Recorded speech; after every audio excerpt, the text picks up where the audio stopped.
نکته‌ای که در ایران واقعا باید بهش اهمیت داد و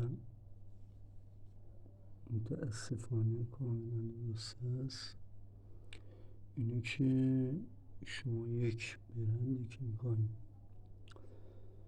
استارت بزنید و به حضورم براتون ارز کنم که یک متریال باشد یا یک کار لاکچری، کار تولید یا کار مونتاژ، خلاصه یک کاری در قالب بیزینس باشه و بازرگانیش منحصر به فرد و خودت پایه و اساسش بخوای بریزی، باید یه جوری باشه که اتصال به راه داشته باشی بابت فروشش و قراردادها، وگرنه مشکل های عدیده بسیار باش مواجه میشی.